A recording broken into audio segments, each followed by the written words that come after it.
미국발 주요 이슈 키워드와 관련 검색어를 통해 살펴보겠습니다. 첫 번째 키워드는 단연 지난해 연말에 극적으로 타결이 된 미국의 재정절벽 협상안이 될 것 같은데요. 첫 번째 키워드입니다. 재정절벽 협상 타결입니다. 오바마 행정부와 공화당이 합의한 재정절벽 협상안이 상원 표결을 통과했습니다. 이에 따라 글로벌 경기 개선에 대한 기대감이 고조됐고 1일 휴장 후에 글로벌 증시에 긍정적인 영향이 기대됩니다. 어떤 내용을 담고 있는지 관련 검색어를 통해 살펴보겠습니다. 관련 검색어 연소득 45만 달러입니다. 이번 합의안은 연간 소득 개인을 기준으로 40만 달러, 부부 합산 기준은 45만 달러가 넘는 고소득층에게 세율을 기존의 35%에서 39.6%로 올리는 내용입니다. 부유층에 대한 재산 소득과 배당 세율 또한 15%에서 20%로 인상됩니다. 다만 연방 정부의 예산 삭감은 2개월을 늦추기로 했습니다. 이어서 관련 검색어 살펴보겠습니다. 지지부진했던 합의 내용이 있었습니다. 민주당 그리고 공화당 관련 검색어로 올라와 있습니다. 당초 민주당은 부부 합산 기준 연소득 25만 달러 이상의 세금 인상을 주장해 왔습니다. 이에 맞서 공화당은 부자 증세를 완강히 거부해 왔는데요. 지지부진했던 재정절벽 협상이 타결에 이르렀습니다. 연휴 이후에 공화당이 다수인 하원에서의 표결이 진행될 예정인데요. 향후 일정에 관심이 모아집니다. 두 번째 키워드입니다. 이런 가운데 오바마 대통령은 남아있는 하원의 표결에 대해서 합의를 촉구하고 나섰습니다. 두 번째 키워드, 하원 합의 촉구입니다. 오바마 대통령은 상원에서 통과된 합의안이 하원에서도 조속히 처리되기를 바란다면서 신속한 처리를 주문했습니다. 상원에서의 표결 절차가 나온 이후에 관련 검색어를 살펴본다면 오바마의 성명이 발표됐습니다. 오바마는 성명에서 상원에서 협상이 타결되자 이를 내고 양당 모두 원하는 것을 전부 얻지는 못했지만 우리나라를 위해 옳은 일이다라면서 하원에서도 빨리 재정절벽 차단 관련 법안을 통과시켜야 한다고 전했습니다. 자, 관련 검색을 살펴보겠습니다.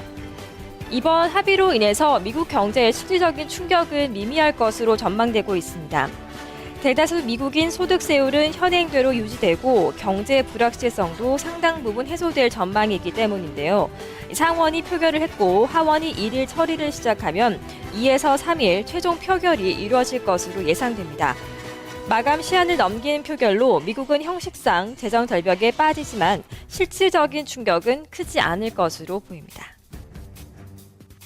자, 하지만 미국의 부채, 정부 부채가 채무 한도에 도달한 것은 피할 수가 없었습니다. 세 번째 키워드로 살펴보겠습니다. 자, 다음 세 번째 키워드는 미국 부채 한도 도달입니다. 미국 정부의 부채는 우려대로 31일을 기준으로 16조 3,940억 달러라는 채무 한도에 도달했습니다. 이에 따라 한도 증액이 될 때까지 국채 발행은 중단됩니다. 관련 검색어 살펴보겠습니다. 다음 관련 검색어는 티모시 가이트너 미국 재무부 장관입니다. 가이트너 미 재무부 장관은 현지 시간 31일 의회에 보낸 서한에서 국채 발행이 중단되는 기간은 31일부터 2013년 2월 28일까지 지속될 것이다라고 밝혔습니다. 미국 정부는 국채를 발행하지 못하는 기간 동안 채무 이행을 위해서 공무원 퇴직기금에 대한 투자를 일시 중지하게 됩니다.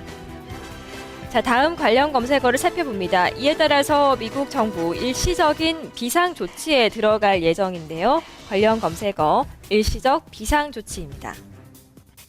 정부는 의회가 채무 한도를 증액해 줄 때까지 국채 발행을 할 수가 없습니다. 미국 재무부는 이에 따라 비상조치를 통해 290억 달러 규모의 자금을 마련해 채무를 이행할 예정입니다. 비상자금 중 절반 이상은 공무원 퇴직기금에 재투자되는 이자 지급뿐인 것으로 전해졌습니다. 재무부의 이 같은 결정은 민주당과 공화당이 재정절벽 마감을 앞두고 합의안을 도출하기 전에 나온 것으로 양측이 합의점을 찾은 데 따라 부채 한도 상황 또한 어떻게 전개될지 주목되고 있습니다. 미국발 주요 이슈 키워드와 관련 검색어를 통해 살펴봤습니다. 네, 해외 시장 움직임 자료들 꼼꼼하게 살펴봤습니다. 네, 저희는요 잠시 후에 토마토 모닝쇼 2부에서 돌아오도록 하겠습니다. 아직도 신용